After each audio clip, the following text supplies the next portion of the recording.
Welcome to the Vault XL.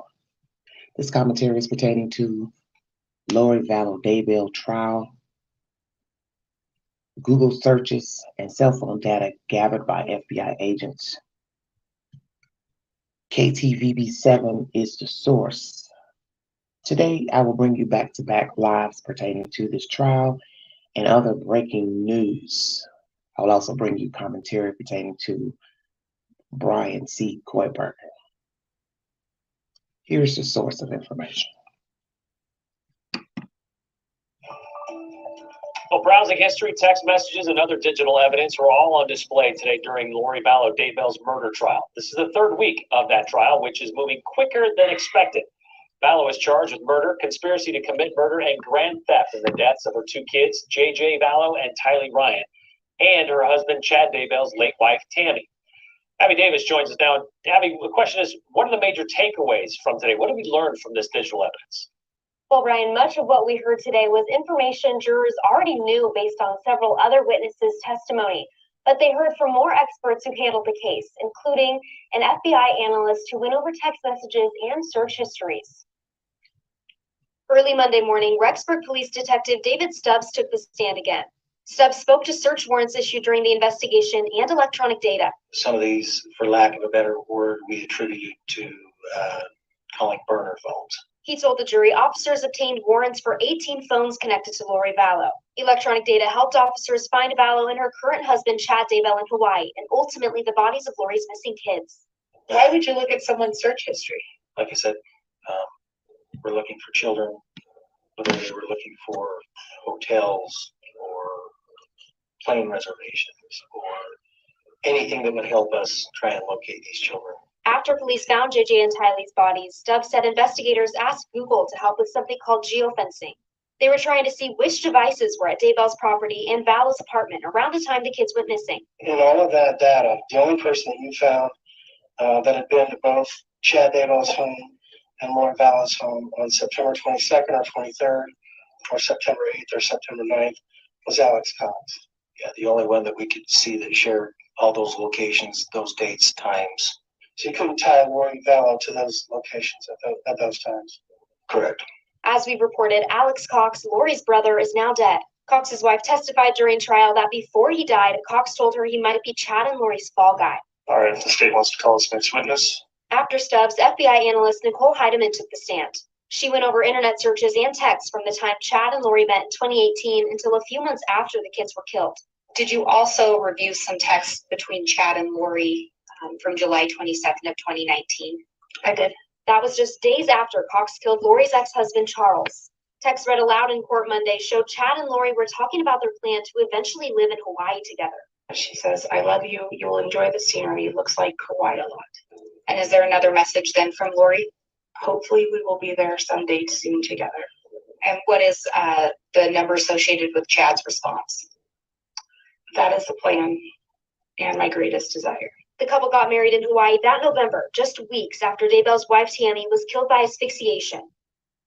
The other FBI agent who testified tracked cell phone and geolocation records. He found Lori and Chad both communicated with Alex Cox multiple times the morning of September 9th, the day investigators believed Tylee's body was burned on Chad's property.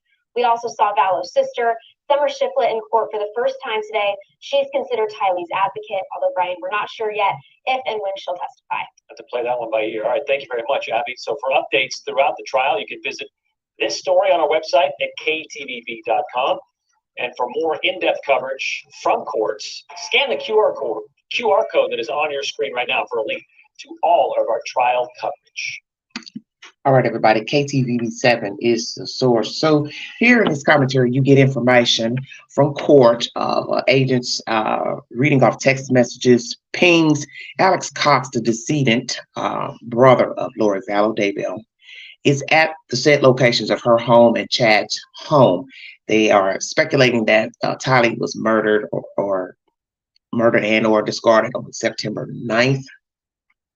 They're not giving exact dates, but they're trying their best to give a timeline of events pertaining to the children's disappearance and discarments. at Chad Daybell's property.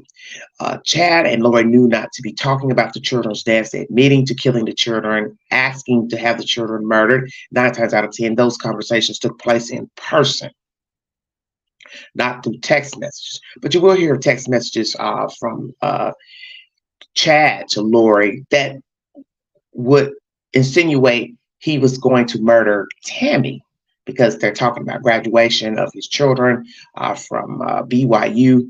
And in one of those text messages, he says, hopefully she will be gone by then. Obviously, he's talking about Tammy, his former wife. Alex Cox's phone pings at her address and at Chad's address only. No data from Lori. Meeting at the temple when both were married. Not supposed to be going in the temple. You get a recommend card. You're supposed to respond to the questions they ask, such as, have you been faithful, blah, blah, blah. These two had no business in there because, one, they weren't married.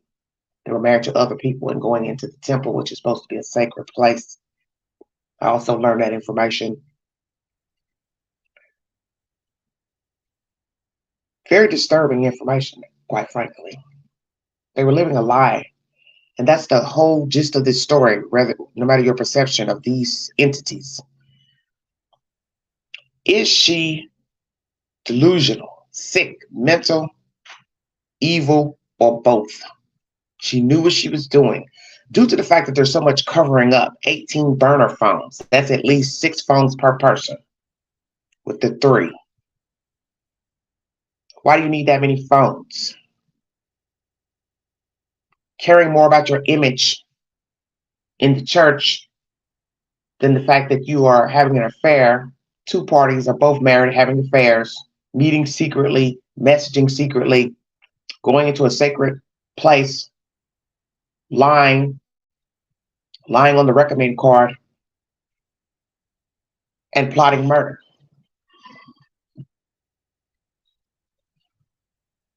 That's all the information that's been revealed as of yesterday. Text messages, emails, Gmail accounts, searches, buying rings, wedding dress, clothes for Mr. Chad, wedding attire. All information that has now come to light. This is going to be a day of back-to-back lives pertaining to Lori Vallow, her brother, Chad, relationship with her decedent husband. I'm going to bring you information to who Alex Cox was, who Lori Vallow is, the lies she's told and spun, how she's manipulated people to believing she was a decent human being and was not, that she was a chameleon, and 9 times out of 10, she's been a pathological liar her entire life. And the thing about being a liar is that many people can lie for a long time before getting caught. Sometimes people will just say, well, it was just a little light fabrication. Well, depends on your perception. I think she has been, as I said, a very unhappy, miserable person searching for something. The reason why she has so many husbands, the reason why she has so many failed relationships, divorces, dead husbands, also moved around a lot, as you heard testimony from her son in court last week, Mr. Kobe. She's been searching for something, and she was still searching for something when she got herself tangled up with Mr. Chad Daybell, brought in her niece and brother along for the ride, and Melanie Gibb and whoever else. And all these people were gullible and weak-minded to go along with listening to all this garbage, and people lost their lives from this garbage. I will also bring you commentary later on to the relationship between Lori and her brother. Was there an incestual relationship between the two? Had these two ever had any type of sexual relationship with one another? Because we get testimony from his wife that there was peculiar behavior between the two.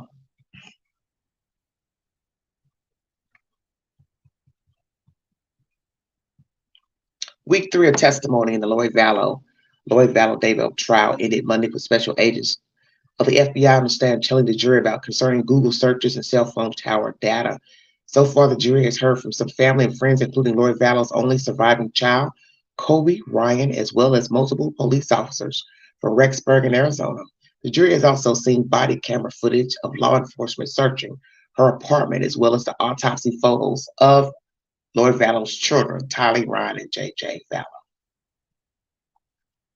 Cameras are not allowed in the courtroom, but KTVB investigative and court reporter Alexandra Dugan was there. On September 9, 2019, Balance said Alex Cox's device was northwest of Lloyd Vallow's home between 2 to 3 a.m. Lloyd Vallow and Chad Daybell also made multiple calls to each other on that morning around 7 to 8 a.m., Balance said. He also reviewed communications between Chad Daybell and Alex Cox that day. Just before 11 a.m. on September 9, 2019, cell records revealed Alex Cox's device was located in Chad Daybell's backyard, where the children's bodies were found. Just before 11 a.m., September 9th, 2019. Data shows Alex was in Chad's backyard. Now, what was Alex doing in this man's backyard? And this is the same place where the children's bodies were discovered. Nicholas Balance, a special agent with the FBI, is on the stand. He's a member of the Cellular Analysis Survey Team. He is explaining to the jury how cell phone towers work. Text messages. Texts between Chad Daybell and Lloyd Vallow are shown from July 22nd, 2019, after Charles Vallow had died and Tammy Daybell was still alive.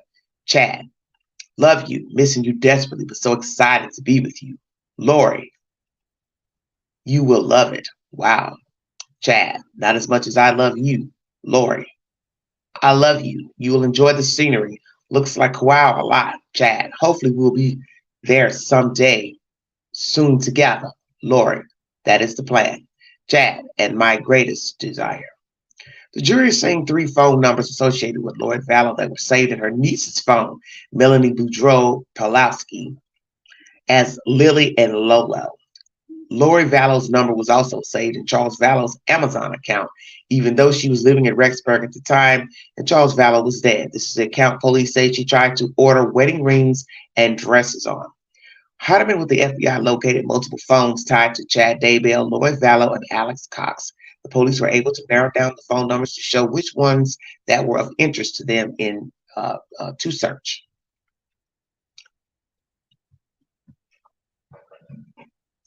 Daybell had 9 phone numbers, 3 of interest. Some were listed on flight records, life insurance, email records, and contact records for the Daybell family. One of his phone numbers was saved as Bishop Shumway in Lloyd Vallow's iCloud account. Another was saved as Melanie 2 in Lloyd Vallow's iCloud account. A third was saved in Lloyd Vallow's second iCloud account as Janie. As you see, all these different accounts, names for Chad, one would say, what was the point of all these different names? What was the purpose for all these different names? Burner phones. Why would a person need these many phones? I could see having a spare phone in case you don't have a home phone. Maybe you use a phone that's not turned on, but you're using it for Wi-Fi. Just you can, go on that phone to get information for a spare. But why would a person need 5, 6 different cell phones? Unless you have something to cover up. You don't want somebody to know that you're talking to somebody else or you're doing the worst of man.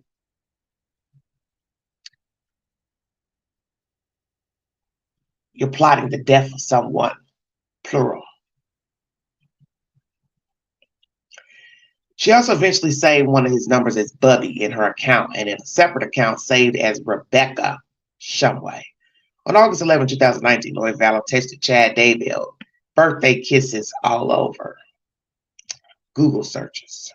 Search histories from Lloyd Vallow's Gmail account shows throughout the year the user searched malachite, and those are the type of rings that she ordered for she and Chad. Gerber Life Policy, life insurance for children, the Grow Up Plan. Phoenix Pet Services, Craigslist, Cell Service Dog. Wedding bands made of malachite. Kennedy Elementary, Rexburg, Idaho. Phone number Define possess. How to get the back seat out of my Jeep Wrangler. Gilbert AZ News. Wedding dresses, weddings, dresses in Kauai. So she's ordered rings, dresses. We find out that she had to send rings back because she obviously didn't know the size of the ring for her new husband. Life insurance policy for the children. We find out she never had any policies on the children. So perhaps she was thinking about it or inquiring to get life insurance on the children, which could show the cause that she was plotting the deaths of her children. But the thing about killing people is that you have to have a warm body in order to collect, and you cannot be a suspect in the investigation, because most people know that if you are indeed a suspect in investigation of a homicide, a life insurance company will not pay you a dime until your name has been cleared as a suspect or a person of involvement. So burying the children, it would take at least 7 to 10 years before a life insurance policy would even pay out money for people deemed dead. And naturally, they would not pay out due to the fact that it's two people, a 7-year-old and a 16-year-old. And the first thing they're going to think, well, she's the mother. She was the one taking care of the children. She was also married at the time. There's an investigation to her missing children. And what are the odds of 2 children going missing? We're not going to pay out for 2 people, even if it was 7, 10 years later. And I'd like to know why she didn't have policy on her children anyway, because I haven't heard anything about a life insurance policy or her being paid for a life insurance policy for the 2 kids. But I'd like to know why she didn't have a policy on her own children. And I haven't heard that Charles had a policy on the kids. The Jeep Wrangler, one would wonder, is this because they were moving at the time? Things were going back and forth to storage units, tires and things, with Alex being seen on camera, taking things out of the storage, going into storage from the Jeep. And then one would also wonder, how were the children's bodies transported? That came to mind when she went on to YouTube to check how to dismantle back seats out of the Jeep Wrangler. The Rexburg Kennedy Elementary School. Well, she checked that because she needs a call to fix a lie for why her son JJ would not be returning back to school. Her looking for the word possess. Perhaps that's bodies possessed. Interesting. Okay, Gilbert AZ News. Naturally looking to see the latest story pertaining to her brother killing her husband. Search histories from Chad Daybell's Gmail account shows throughout the year the user searched Ned Snyder, 1996, death, Louisiana. Ned Schneider was the demon that Lori Vallow and Chad Daybell believed were possessing Charles Vallow, according to previous testimony. Now, this will come to question this Ned Snyder, 1996, death in Louisiana. Is there an actual Ned Snyder that passed away in 1996? And did they find this name on the internet some type of way and decided to call Charles this demon? Very interesting information. Where did the Ned Snyder name come from? Well, it shows here in the information search through Chad's information Gmail account. He searched a Ned Snyder who died in 1996. Wonder if there's any validity to that. Then there's a Ned Schneider, Louisiana obituary, 1997. June 26 star sign are Cancer and Leo compatible. May 4 sign are Taurus and Leo compatible. Lori Vallow's birthday is June 26. Tammy Daybell's birthday is May 4th. And Chad Daybell is a Leo, the agent said. Malachite Jury was searched from his account. Hiplos. When you surprise someone with accusations. SSW win. What is the definition of SSW win? What is the definition of SSW direction? Rhode Island area code. State calls Nicole Heidemann with the FBI. Well, we do find out that the Rhode Island area code is area code in which he used to call Miss Lori Vallow. So we have learned that you can go on your phone and divvy up apps to call people from different numbers. You can also, from my understanding, use other people's numbers and call from their number, and they have no knowledge that their number was even used to call somebody else. Fabrication. Modern technology. John Thomas asked on cross-examination of the account from Lloyd Vallow that Stubbs' review had any search history about killing her children. Stubbs said no. Lloyd Vallow's search history also showed around September 2019, when the children went missing, the user of the account searched for the definition of possess and also searched for how to remove the rear seat of my Jeep Wrangler. Stubbs had shown pictures of Lloyd Vallow, Chad Daybell's wedding in Hawaii of November 5th, 2019. He identifies them as pictures he got from a flash drive found in the couple's car.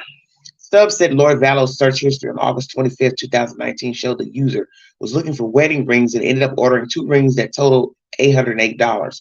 This was concerning to detectives because they knew Chad Daybell and Lloyd Vallow were seeing each other, and Chad was still married to his wife at the time. Stubbs said Chad Daybell made a search on September 8th, 2019, the day Talia Ryan was last seen, looking for information on the wind direction for the September 9th, 2019. This was the same day Chad Daybell texted his wife that he was going to be burning tree limbs in the backyard and he shot a raccoon. Took the words right out of my mouth. He's checking the wind because he knows what can happen when you start a fire and the wind is high and blowing. Other things can catch on fire, such as tree limbs, bushes. Stay woke. Also, when you're burning items on your property, you also draw attention to your neighbors.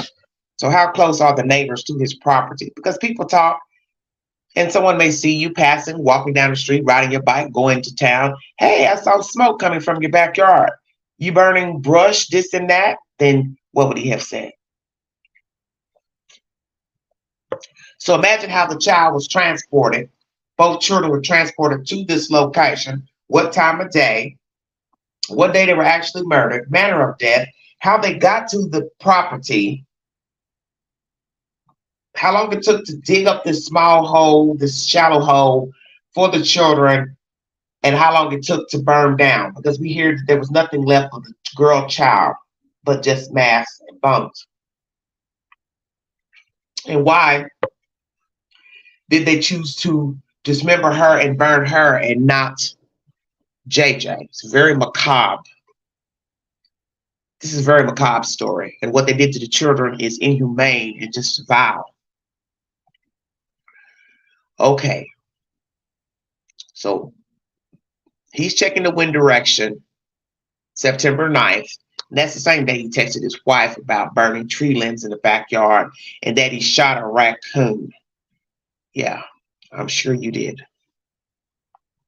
When a car associated with Lloyd Vallow and Chad Daybell was searched in Hawaii, Stubbs said they found a notebook inside with a long list of email addresses and phone numbers. Stubbs said police also obtained warrants for 18 devices associated with Lori Vallow. Once again, who needs 18 phones, devices? So that's probably iPads, computers, laptops, cell phones. I would hope they're not actually 18 phones, but the device could be an iPad, laptop, a computer. Another warrant was issued for the phones after the children's bodies were found on the Daybell property to get geolocation data in relation to certain areas of the backyard.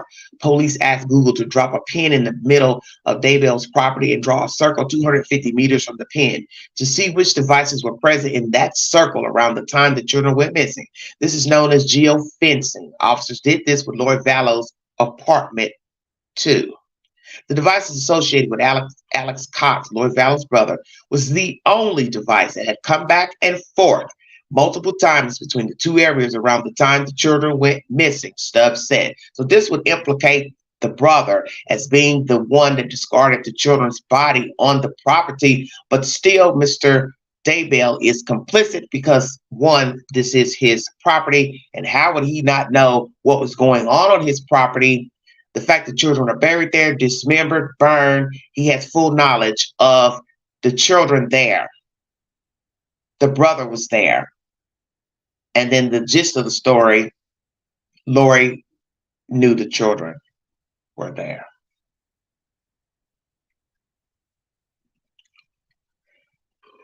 Okay, Summer Shiflett, Lori Vallow's sister, was also in court yesterday with the family.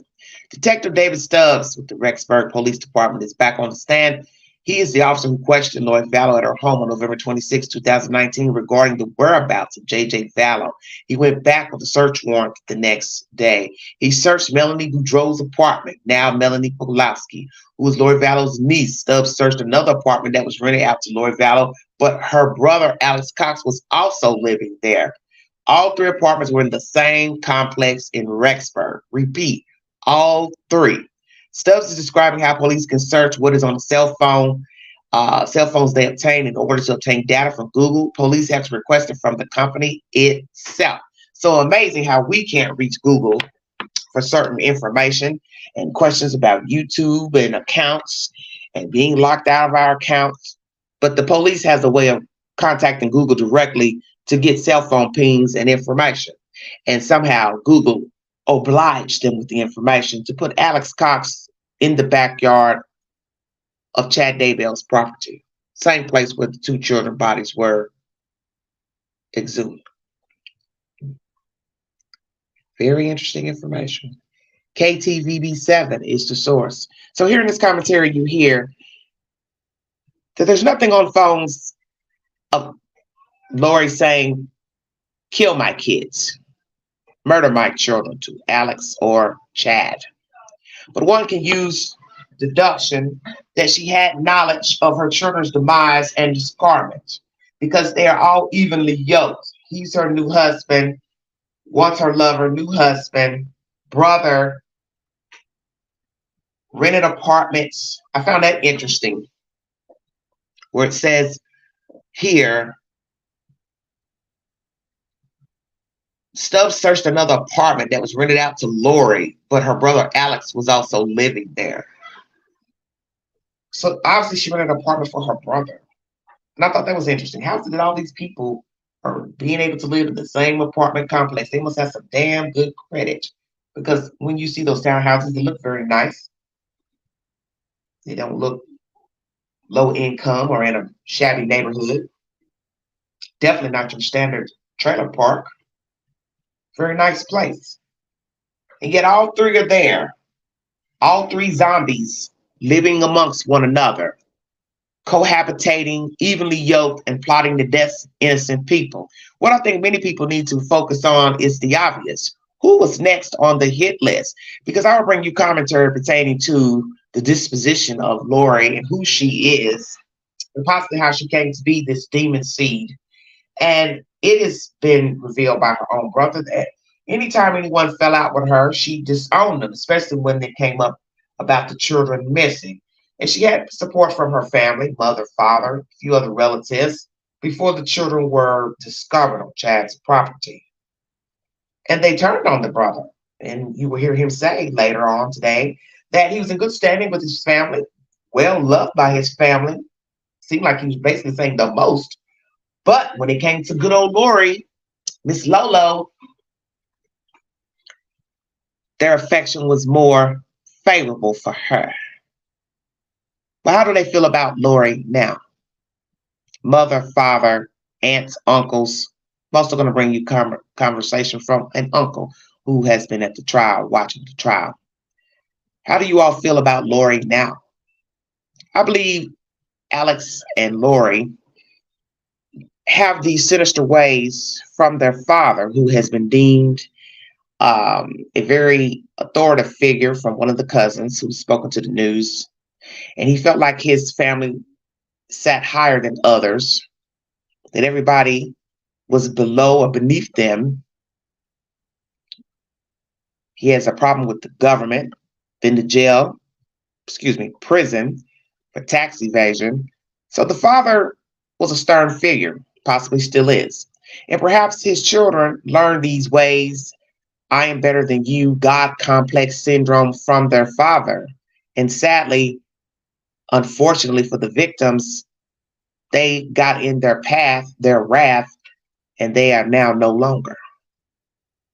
And the gist of the story is that Alex and Lori allegedly fought tooth and nail for these alleged children with sexual allegations from a former husband that is now deceased, but yet they're the same ones to murder the children.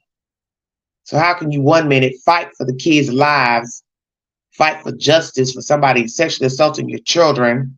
He's always running to Lori's aid through the years, and she could somehow talk him into killing her own children, her own husband, shooting at Melanie's husband, Brandon, all for the sake of what? Jesus or Lori, or both? Jesus said, kill my husband. Jesus said, kill my children. Jesus said, shoot Brandon. Jesus said, shoot at Tammy Daybell. And stupidly, Alex obliged. And look at the fate he succumbed to. Death. And what is it said in the scripture? The wage of sin is death. How about that? Did you hear that, Lori? Chad, Zalima, Melanie, the niece Melanie. The wage of sin is death. So you all have exacted the deaths of these people. You have knowledge, complied, complicit. And you see Alex left here shortly after. Everybody stay woke now. Alex left here shortly after all of these deaths. So where do you all think you're going to end up? 9 times out of 10, dying inside of a prison cell. And Chad may leave sooner than everybody if indeed the death penalty is put on the table when he decides to come up for trial, when trial commences. But imagine being 50 years old, once had full of life, ambitions, to later die in a prison because you decided to follow a bunch of mumbo jumbo of zombies and castings and demons, all in the name of Jesus Christ, superstar. So you say. But we know Jesus would never tell you to go out here and murder, because that is one of the sins in the Bible. Oops, I'm sorry. It's at the Book of Mormon. Thou shalt not kill. Lori, Chad, Zulima, Melanie, because I believe all of you are complicit and have knowledge of all the murders and all the attempts to murder. And I believe, as the brother has said, you get in her way, you fall out with her, she's done with you. So what happened with the children? What happened with Charles? I believe Lori was having problems with Charles before she met Chad, because there's no sensible, logical way you meet somebody, and even if you are attracted to him or her, you just would decide to knock off your family because you are attracted to a man or a woman. It makes no logical sense. Sorry about that, everybody. It makes no logical sense that you would conspire to kill your family. Why not get a divorce? And this goes to show you that they are frauds, that they don't believe in the Book of Mormon. They don't believe in the temple. They don't believe in God or Jesus Christ, because the same person that you're saying that you believe in, you have disrespected him, the church, and the word by sleeping around both married, going into a sacred place, the temple. They say you have to sign that recommend card. They ask you personal questions on there. So you had to have lied. Because if they asked you if you were faithful, you were lying. And then you both were going in there as two married people. So you can't say that you believe in anything pertaining to the Book of Mormon, or that you believe in following Christ and being Christ-like. And we all fall short. But you all were using the church as an excuse with this zombie notion, zombified castings, demons, just making up stuff that never made sense and had no validity or receipt. And sadly, you talk to other people and it got them on board with this nonsense, such as Melanie Gibb, Zulema, Mel, the other Melanie, Lori's niece, and whoever the hell else was wanting to follow in and listen at this garbage. And there's no way I would sit up and let someone tell me, leave my kids, or stop eating, starve yourself, give me all your worldly goods, your jewelry, sign your bank account over to me. Why would Jesus tell me to starve to death? Why would Jesus want me homeless? Why would Jesus want me walking around acting like I'm a zombie? He wouldn't. He would not. Is Lori delusional? Has a mental disorder? Is she evil? Or is it a combination of both? She's lucid. She knew what she was doing. She may have something wrong with her, but she still knows right from wrong. It took a while to get her to trial because officials felt like she was unfit to stand trial. So we have to ask ourselves, what did they find wrong with her to deem her unfit at that time? Possibly she is medicated. So I'd like to know what she was doing and saying for a therapist, psychologist, psychiatrist, or whomever to say she was unfit to stand trial. Because this is what's going to allude to the fact that she is lucid or not to know right from wrong. But the fact that they have burner phones, devices, using fake names for email accounts, Gmail accounts, talking in code, that shows you are lucid. Because a crazy person would just come out and just say, yes, I killed him, her. I did it because of this reason here. They won't go to the extreme of getting all these devices, all these burner phones, looking up policies, trying to see about getting life insurance policies. This is things you do when you are lucid and you are aware of your faculties. See, that's the difference. Lying to people about where the children were, lying on people, saying they had the children. You're lucid. You're lucid. Lying to authorities, lying to family members. You're lucid. Once again, using fake names for the people that you're messaging and that you're conspiring with, you're lucid. There's something wrong with you. Oh, of course. But you are aware of what you're doing, which would show that you know right from wrong.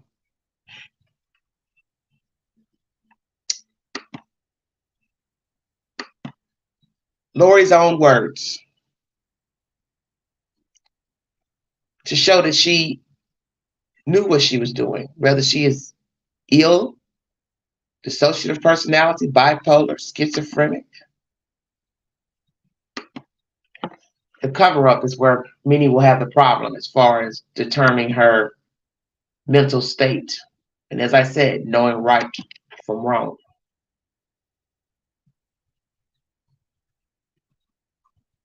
A lot of testimony pertaining to Lori Vallow.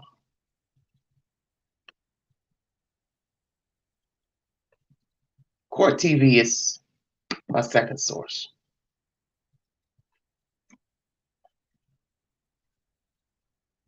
If you'd like to donate to this great network, $sign Big Angie, 129 Cash App, all stickers and chats are welcome during the live stream.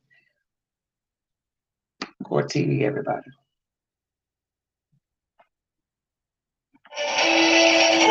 Lost out. I'm calling your brother. If I wanted to know, like where he was, and he said I did not want to know. Melanie Gibb. And that he could not be found. So what does that mean? I don't know why he would say that, but it's the same story. Like I don't even want else to know. I don't want anybody to know, so that nobody has to be worried about it. I mean, nobody has to be questioned about it. So he can be safe.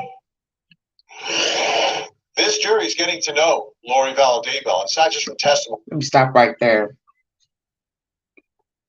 Melanie is repeating what Alex told her. You don't want to know where he is. So we know why he said that, because he's the one that 9 times out of 10, he and Chad killed the children, and discarded the children on Chad's property. And so now she's talking to Lori about this conversation between she and Alex. And she's saying, well, I don't want to know where he is, JJ. I want to keep him safe. Safe from what, Lori? Safe from whom? Everything was going okay until you met Chad Daybell, allegedly. I think there were problems before Chad, quite frankly, especially when we listen at your conversations between Kobe and these conversations with Melanie, and your text messages and emails show that you were detached from reality probably a very long time, but nobody really knew, or nobody ever talked about it. Because, there's a difference between I know something's wrong with you and I speak about it. I think your mom and dad knew you were not right. They knew that their son Alex wasn't right. So we're going to get into that a little later as well. But see, Melanie should have known, as I said earlier in my live streams, when you have a person start to talk negative about their family member, one after the other, you should have a discerning spirit that says to you, okay, there's something wrong with this person. First, it's the husband. They're having marital problems. Now she's talking bad about the children.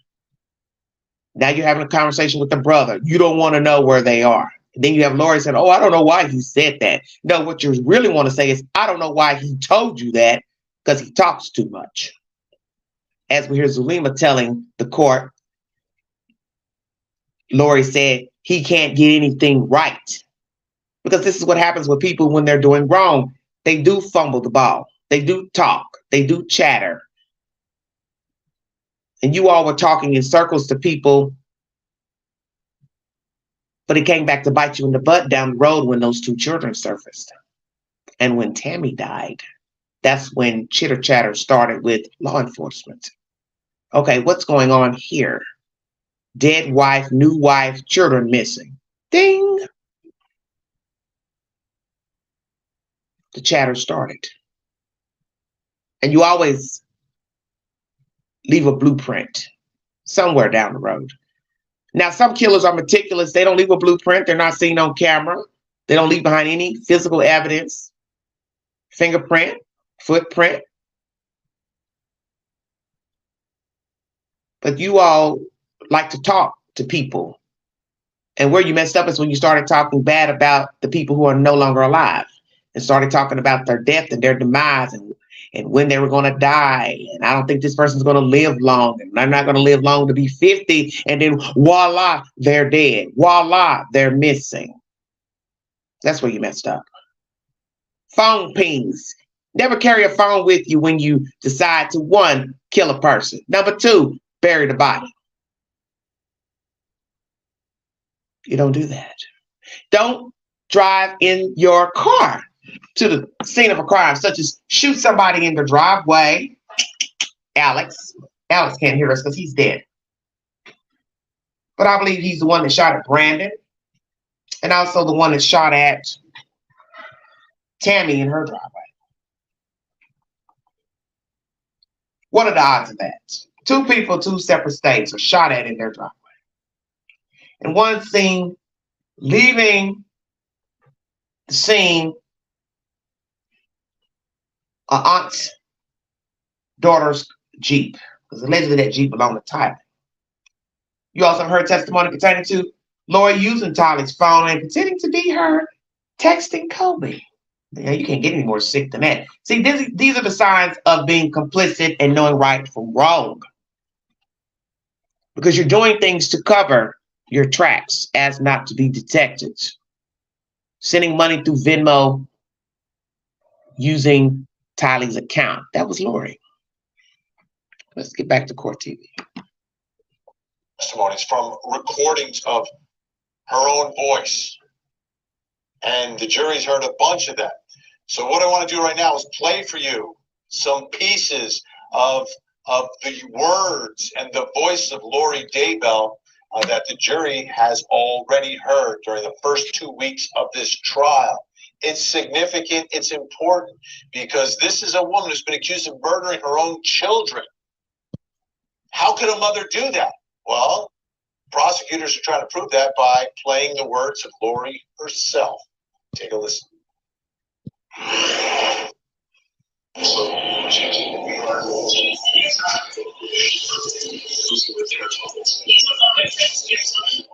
JJ safe? He is safe and happy. So I don't tell people the truth about marijuana opportunities because of those reasons. So I told my suspect I'm a good person. Raised all of my kids. I've done everything that I'm supposed to do in life. But this was me children. You look up there in September. My daughter will be like you.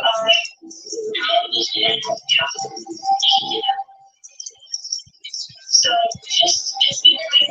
I didn't see the shot at Claire, and then I came back around and I saw that he was on the ground. Okay. And I was freaking out. And so I was just freaking out and just moved into mama and then I gotta go to the kitchen. She just I gotta get to the kids. How long you guys lived here? How long you lived here? Oh geez. Yeah, okay. Gotcha. Why everyone is buying this new affordable vacuum? Oops, sorry about that commercial, everybody. As you see, there's no concern for Charles, no remorse, no nothing. Lightheartedly joking about the neighbors seeing the commotion outside the house after Charles has been murdered by her brother. She went into mom mode, rushing to see about her child at school allegedly, but we later learned they didn't call 911 for 40 minutes. So there was no concern for Charles. And it was a deliberate setup. And we have in Charles' own words before death that he sensed a setup of Alex and Lori conspiring together. And when he finally went to that said home, Alex was there that early morning, and I'm sure he was wondering why he was there. He should have never gone there. I promise you that I have done nothing wrong in this case. Because you were slightly sorry. Maybe you should understand. I did this today, and one day you will know. One day we will know what actually happened. Sam Christ, when he comes again, and he's coming soon, and they will all stand there, and you will know at that point that he has supported me and has supported me the whole time, and I have not been deceived. I do, and I did exactly what I felt the Lord was instructing me to do.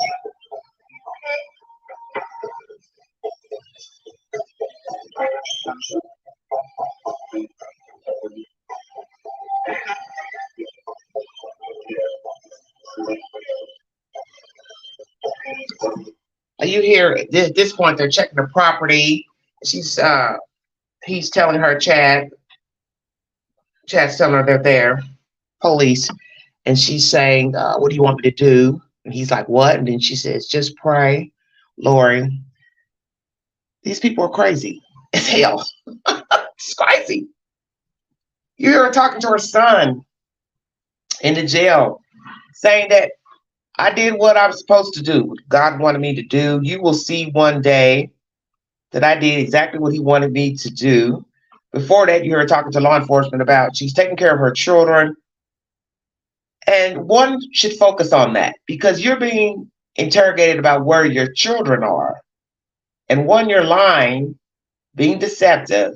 And the only excuse or response you can give is what you've done for them. Basically trying to say you're a good parent, you're taking care of them.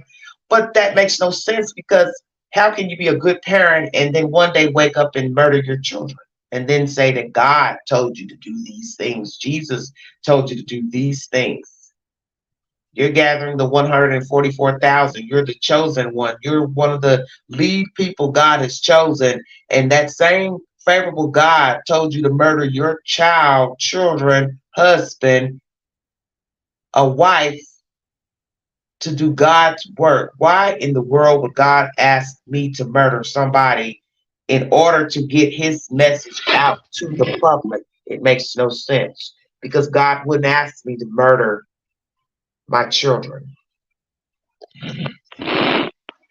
He wouldn't ask me to murder. Why would he ask me to murder someone when he says it's a sin to take a life? So why would he choose me to do something that he opposes? Now, one could say she actually believes this garbage. She and Chad and these other people who are following in behind their sick ideologies. Got the brother to get on board, the niece to get on board. Zulima, I believe they all have knowledge of the deaths of these people. I do. I believe they all have knowledge. And as I said before in my past few streams, I was battling if this woman is just really mentally ill and believe these things.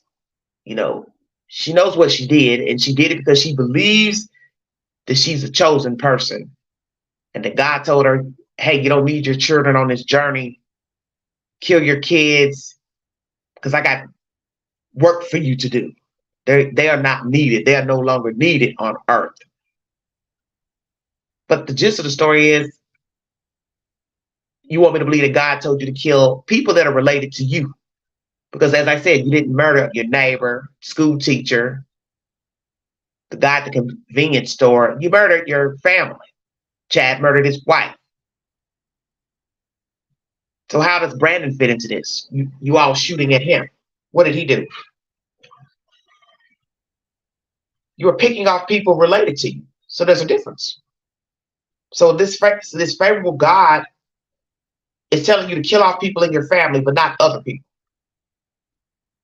He chose you all out of 10 billion people on the earth to do his work and to murder your own immediate family to do his work. I don't think so.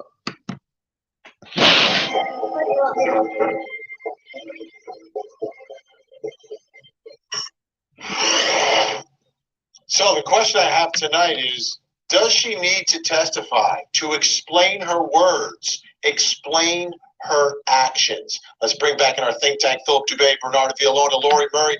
Lori, what do you think? Does she have to get up on the stand to explain her words, explain her actions? Oh, I think we all hope that she will. Like we have every defendant will, but especially in this case, because I'd like to hear more about the zombies.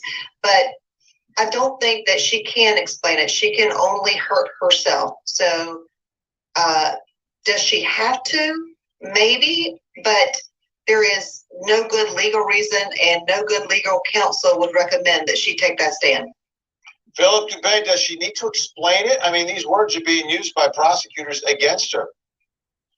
She doesn't have to, because, Vinny, let's be honest, if she takes the stand, the prosecution on cross is going to put her through the Benjamatic, okay? She's not going to survive cross.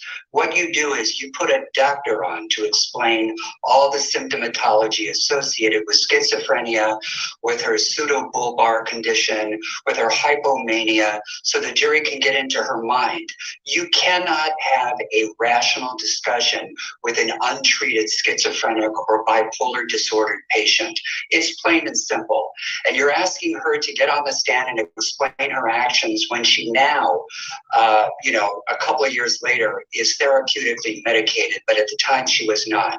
She needs a psychotherapist, a psychiatrist, psychologist to take the stand to explain it all away and educate the jury on her mental illness. But she cannot effectively do it. You need the word of a professional advocate. Bernard, what would that cross-examination be like? She will be annihilated, Benny. She does not need to get on that stand, because that cross-examination is every prosecutor's dream, to get up there and be able to cross a person like Lori Vallow. Let's be clear, she will not survive. I don't even think she'll survive direct, because I don't think she'll be able to keep it together. Exactly. I think she's going to go into her zombie world and try to explain everything based on her zombie world and her zombie belief. So it's not going to work. So she needs to be kept far away from that witness stand. Do you think there's a chance, Lori, though, that she may, because ultimately it's her choice. We know you guys have lots of influence on defendants, but it's ultimately her choice. Do you think that somewhere in her mind she may want to explain what she knows, the visions that she's had, the end of days that are coming? Will she want to perhaps try to entice the 12 in the box to join the 144,000? It would be interesting to see how many of those she thinks are dark spirits. I'm sure that they are probably all dark spirits to her. But I do believe that she has some sort of godlike complex. So I definitely think she's going to want to take the stand. She's going to want to try to explain herself, because she'll either take that route where she is absolutely wanting to explain it to herself, or she would take the route what she has been saying all along is, you will know one day, meaning whenever you go meet Heavenly Father, then you'll understand, and she doesn't have to explain herself to anybody at all right now. One of the two is going to happen, probably the second one. So you're saying there's a chance. There's always a chance. All right. Philip, do you think she cares if she's convicted? Of course. Again, I wasn't kidding when I said, in the pretrial stages, she was incompetent, not properly medicated. She really probably could not really comprehend what was actually happening to her, but they probably now have her on an injectable antipsychotic like Haldol or, Invega Sustenna, where she can think logically and rationally, and no otherwise healthy body wants to be locked up. We are social animals. We are meant to roam on this planet and not to be held behind bars. So no, she does not want to be locked up, and she doesn't want to take that risk. I believe now she is medicated enough to be able to follow the advice of her counsel. I just only hope for her sake that they do have a competent doctor who can explain away all the symptoms. It's not going to happen. It's not going to happen. I know it's your wish, but it's not going to happen, because she's already told her lawyers, we're not going down that road. We are not going to. And to me, that tells me that she's competent, that she understands everything.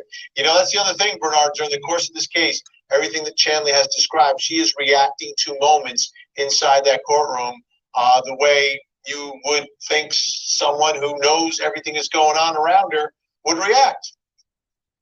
Exactly. You have to think, remember that she was being incompetent for a few months, so that's why the trials and none of the proceedings could go forward. A doctor has deemed her competent. That's why the trial is going forward now.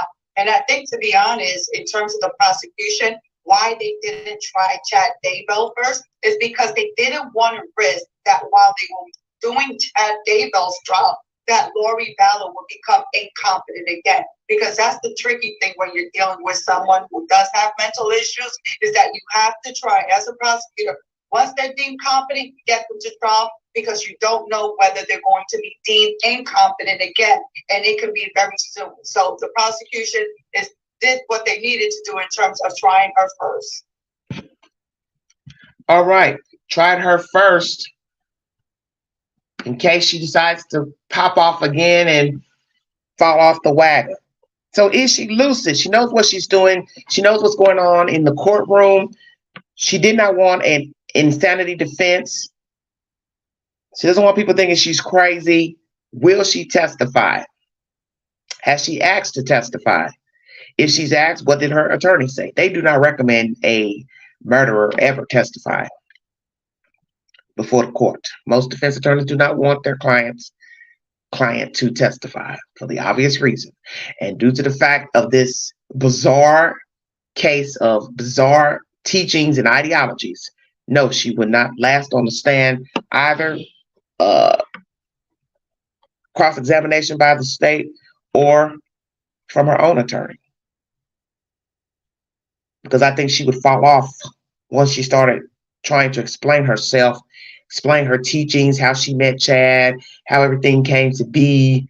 And if she's lucid and knows, let's just say, right from wrong, I just can't see her telling the court. I don't know, for some reason, I can't see her saying, yeah, we did this because of this. I killed my kids because of this. And as this one woman said in this commentary, maybe she feels like she doesn't owe anyone an explanation. That's the attitude she had with her son, Kobe, when they were talking. You'll see, you'll see. No, he won't see. Because you haven't died and been judged, Lori, to know what happens when you stand before God and stand account for the things you did while you were on earth. So you can't tell Kobe what he will see. Because that's the only time he would see, allegedly, is when he dies. And as I said before, who's to say that everybody in heaven or hell is going to see you stand before God and be judged? Nobody knows except for the people who've been judged. Just a bunch of BS. Nonsense. Will she testify, Lori Vallow Daybell?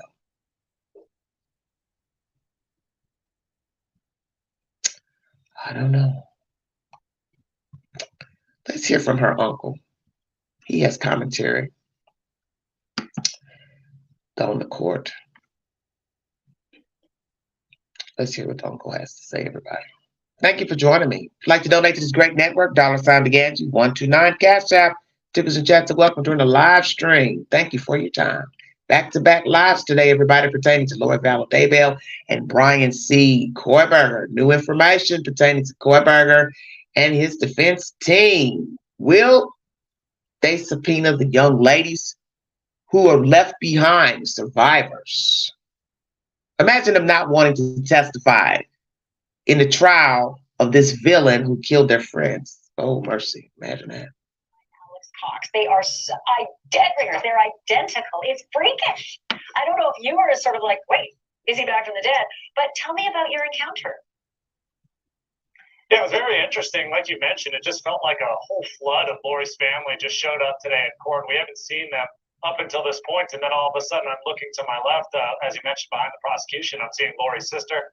I'm seeing her Uncle Rex. I'm seeing all three of her cousins. And so it was really important for me to catch up with Uncle Rex. Obviously, I wanted to know how he and his family are doing, how they're processing everything that they're hearing within the trial. So we have a portion of my conversation with them. Let's take a look. Can I tell you, ask how today's proceedings went? Yes. Sure.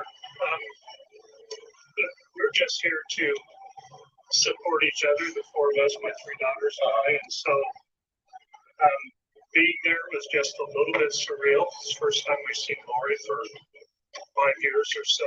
That was a strange sensation. Parts of it are very boring, of course. But we feel good about just being here to support each other and the other people. There's so many people that are affected from that. How did it sit with you see Lori for the first time? It's tragic. It's just good to see. You're always doing it the same way for everyone. Everyone's sessions, millions of people. We all are touched by it. Millions of people are touched by it. We're no different. I think the uniting part of it is all of us just want to see justice for Tyler and JJ, for Tammy and for Charles. What does justice look like to you? I don't know. That's what this process is all for. So I don't have an answer for that one. And I certainly can't speak for any other family members. We all have different takes on it. Yeah, of course. Are you planning on staying around for a while, or is this just be here 2 more days? 2 more days? 2 more days. Any final thoughts moving forward into how this trial has played out so far and what you've been able to watch and observe yourself? We're just so grateful for Kay and Larry for getting this ball rolling. For all the people that have made different contributions to it. So I guess gratitude is the one emotion that I can't express for all of us. Thank you.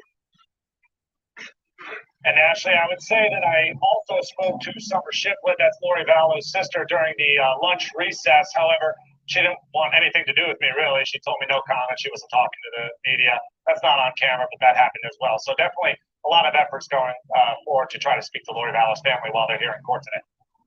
Well, listen, they've been yanked like a yo-yo, right? Because they backed their daughter, their sister, and then up came their children's bodies, and everything just sent them reeling. So I can understand how that family is tortured by all of this. Thank you for watching.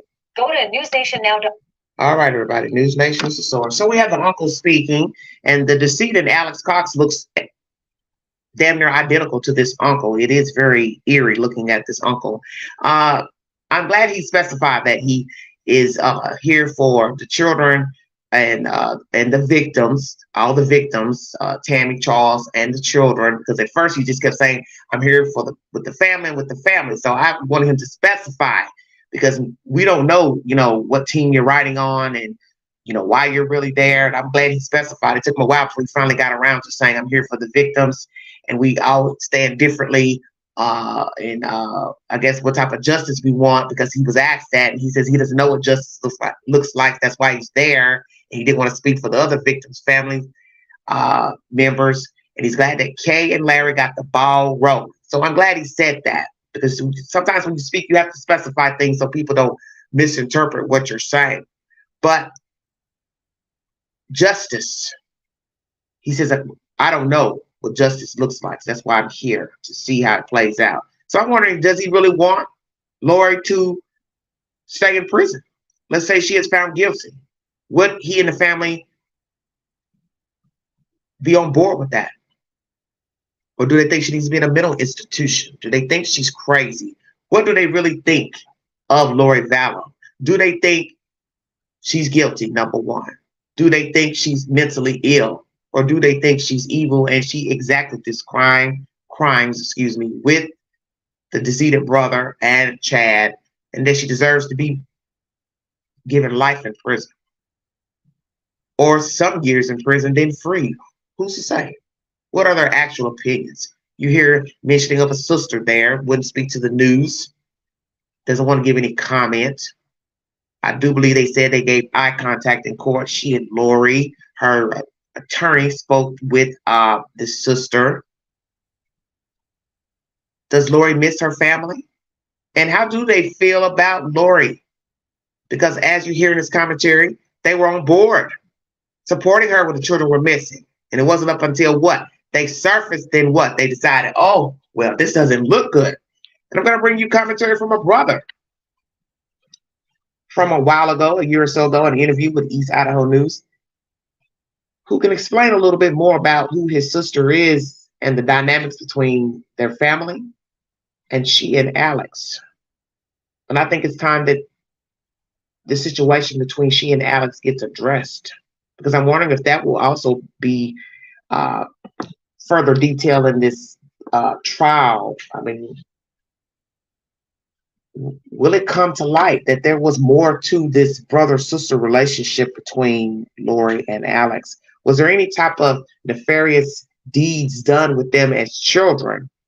Because we have learned from assaults with children that they can continue when they are into their teenage years and also as adults. And we've heard of parents beating their children, sexually assaulting their children, and also men fathering babies with their own daughters, nieces, female relatives. Very sick and macabre, but it happens.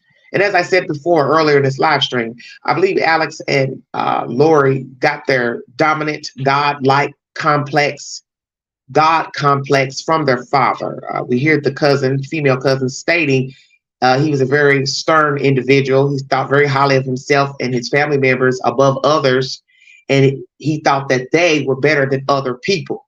So when you're raised in a household where you're put on a pedestal and the parents think very highly of themselves, you will perhaps walk around with that same complex and ideology of yourself. So you go out into the world, you perfect that into the world. You think that you're better than people. You think that you are above the law, beyond the law. You don't have to stand account for anything. You don't owe anybody an explanation. And usually a lot of people who have those type of attitudes are usually traumatized as children. They have dealt with some type of trauma to where they are numb and devoid of emotion. And those are usually people who are deemed sociopaths. They don't care. Now, psychopaths are the ones who just go out on a limb and do crazy, erratic things with no regard for the law. So are these people sociopaths or psychopaths? Mr. Cox, Mrs. Cox. I gathered from Mrs. Cox interviews from a few years ago, she wasn't rap typed. That was the assertion I had of her in an ABC interview, because she was upholding Lori. And just the way she was talking about her, you wouldn't even think that Lori was even accused of murdering her own damn kids, just from the way the mother was talking about her. It's like, are we talking about the same person? Because this lady, she killed those kids. Whether she put her hand on them or not, she's orchestrated the death. She went along. No matter who first mentioned getting rid of the children, The point is, Lori went along with it. Even if she never said, I want my kids dead. Yes, they got to go. Whether Chad mentioned it first, the point is, she either orchestrated and or signed off on it. And in the eye of anyone sane, it does not matter. Because you have the final say pertaining to your children. And the baffling part of this story is hearing testimony from Kobe saying how he was raised, how she fought for him, how she fought for Tyler. JJ wanted him in their family. She and Charles adopted JJ. How in the world can you raise these children and then murder them years later? How in the world could you allow yourself to think of killing your kids or allow someone to put in your ear the thought of killing your children? For God, Allah, the promised land, 144,000, demon seed, dark light, doesn't matter. No one should ever talk you into killing your children, and nor should you ever think about killing your children. But this would make some people think that Lori already had something wrong with her. And that's why I came to that conclusion last week when I found out that she had mentioned this to one of the other female friends and asking her to leave her children to be a part of their mission. That's when I started thinking, well, maybe there's really something wrong with her. Yeah, she may know what she did was wrong, but to ask this other person to come aboard this mission leads me to believe she really believes this. So it's more than just greed, sex, obsession. She believes it. Because why would I ask somebody else to come on board? Because it would be easy to just say, well, they made all this stuff up to cover up what they were going to do to these kids and other people. But when they went outside the box and spreading the message to others and then asked, hey, come on board, leave your kids, that's a little deeper to me. But then I fluctuate back with all these burner phones, devices, different names, emails, different names on phones they're using for aliases. It just seems like a grand cover-up / crazy nonsense ideologies. So what is the truth? Is Lori mentally disturbed, evil, or both? What is the truth? How did she talk her brother and niece into going along with murdering and disposing of her children? Why would she want to be with a man that want her children gone? And why would she ever want her children gone when allegedly she's fought so hard to raise them and do right by them? And you see that's the excuse she's given to law enforcement. I don't have anything to do with this case. I've taken care of my kids. I've done everything for them. But yet you're the same one to cause them death. And I don't feel sorry for the decedent, Alex, because he went along with the flow. He's always ran to her aid. And you'll hear testimony from a so-called friend that he also appeared to be a good guy, great friend to her. But as I said on my community page, that's the person you thought he was. Because he could not have been a great guy, good friend to you, and he's the same guy that would kill his own niece and nephew and attempt the life of other people. He killed a brother-in-law, he killed a niece and a nephew, and he attempted to kill Tammy Daybell and Brandon Boudreaux. So that's not a good guy. And all these are from the direction from his sister. So this is why we have to ask that ultimate question. Was there nefarious dealings between Lori and Alex as adults and also as children? Did he sexually molest his sister as a child? Did they have sex as adults? Because it would be very disturbing to know these two were still or having relations. And that would be his connection to his sister, not a decent brotherly love, but it's a sexual obsession, infatuation with his own sister. And even let's say they've never touched sexually. Could it be he was infatuated with his own sister? And that's where you had all this touchy-feely, groping her, making crass comments about her body parts. Because usually people who make comments like that are oversexed individuals. And I also heard commentary, I believe from East Idaho News, that he took up with street women in his spare time. I believe it was the brother. Yes, the brother said that, Lori's brother. That he would take off a week for work or so, just so he could go have sex with women. So when you have a person that's oversexed, their mind focuses on sex a lot. They look at women as objects. So it wouldn't be a far stretch that he would look at his sister as an object. Now, one would say, well, there should be a difference between looking at a random woman as a sex object versus your own sister. But is there a difference? An object is an object.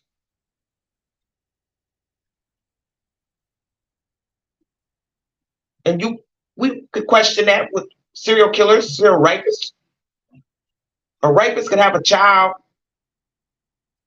be a parent to a boy or girl, actually show affection to him or her, but then go out in the street and rape a woman, rape a man. And then you wonder, how do you separate the two? Obviously, it's been done because sociopaths do it. They walk around emulating what is expected of a decent human, but then in the wee hour, the witching hour, this is when they crowd the street looking for victims. So daylight hours, they're acting sane, normal, allegedly. But in the witching hour is when they change into this demon that nobody can see. But all in all, they are the same person that people deem decent. And that's what you have with sociopaths, psychopaths. They appear normal, but deep down inside, they are evil. And they have sadism on the brain. And I believe Alex was oversexed. He possibly looked at a lot of sexual material, probably porn, frequenting street women, street workers, probably was on apps, messaging women. And what's so ironic about him is he died shortly after all these murders. That's why I said I won't doubt that he got murdered too. Because who's to say that Lori and Chad didn't get in Lima's ear and perhaps he got a little dose of what Chad gave Tammy. Stay woke now. Stay woke. My next live stream is pertaining to Alex Cox. Who was he?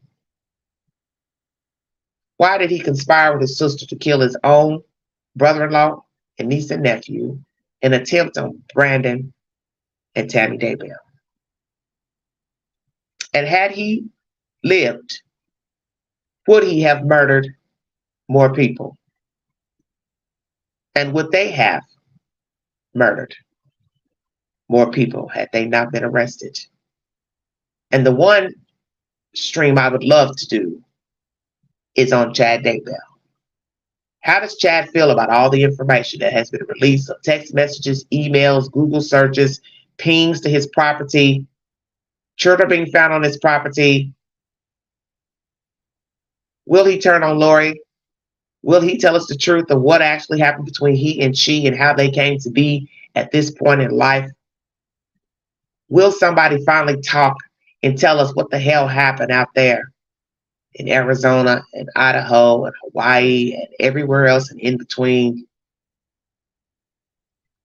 Will we ever find out the truth to why these people were murdered and the true motive for murdering these people? And who played what role and who said what to whom and who went along with it? Because the cover-up is deep. And that's what would lead most to think that Lori Vallow Daybell is lucid and aware of her faculties and she knew what she was doing for whatever reason. And then the flip side is that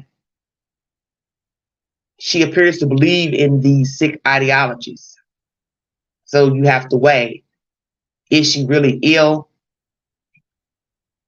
or is she evil? Thank you for your time. Like, share, subscribe. Please check my community board for polls and said updates. I will be right back with live number 2 pertaining to Alex Cox. You have been listening to The Vault XL. Thank you all for joining me.